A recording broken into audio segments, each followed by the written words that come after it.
Você sabia que Ezequiel, o profeta de Deus, viu um OVNI?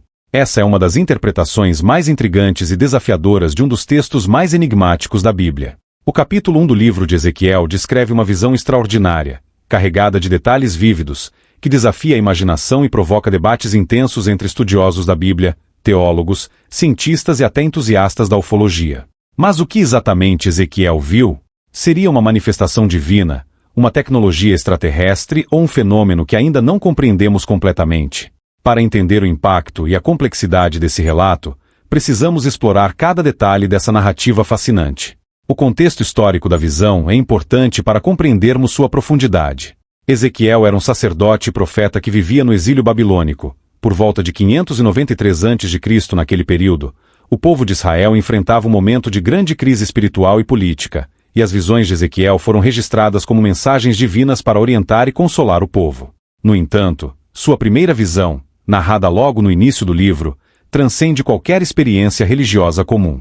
Ele descreve estar às margens do rio Quebar, na Babilônia, quando, de repente, os céus se abriram e ele viu algo impressionante vindo do norte. Uma grande nuvem envolvida em fogo, com um brilho intenso e algo que parecia metal reluzente no centro. A descrição dessa nuvem é tão rica em detalhes que parece mais do que uma simples manifestação divina. Ezequiel fala de fogo intermitente e uma luz que emanava do centro da nuvem, um detalhe que muitos associam a relatos modernos de avistamentos de objetos voadores não identificados, OVNIs. A menção ao metal reluzente, ou âmbar brilhante em algumas traduções, é particularmente intrigante, pois sugere a presença de algo sólido, talvez uma estrutura metálica, que contrasta com a ideia de uma nuvem comum. Para os ufologistas, essa é uma das primeiras pistas de que Ezequiel poderia estar descrevendo uma tecnologia avançada, algo que estava além da compreensão de sua época. À medida que a visão avança, Ezequiel descreve a aparição de 4 criaturas vivas, cada uma com características impressionantes. Essas criaturas, que mais tarde são identificadas como querubins, tinham uma forma única. Cada uma possuía 4 rostos, de homem, leão, boi e águia, e 4 asas. Elas se moviam com precisão absoluta, em perfeita sincronia, sem a necessidade de virar o corpo, o que ele destaca como algo impressionante e incomum. Além disso, as asas das criaturas se tocavam, criando uma unidade em seus movimentos. O que Ezequiel estava vendo? Seriam essas criaturas símbolos espirituais representando diferentes aspectos da criação divina, como interpretam os teólogos, ou seriam entidades tecnológicas avançadas, como sugerem os teóricos dos antigos astronautas? A narrativa se torna ainda mais misteriosa quando Ezequiel introduz as famosas rodas dentro de rodas.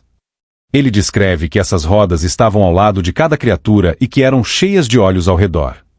Além disso, elas podiam se mover em todas as direções, sem a necessidade de girar. Essa descrição é frequentemente interpretada como uma referência a um sistema de locomoção avançado, algo que transcende o conhecimento tecnológico da época. Alguns especialistas em engenharia e design futurista sugerem que Ezequiel pode estar descrevendo um tipo de veículo multidimensional ou uma nave que utiliza uma tecnologia de movimento que ainda não compreendemos.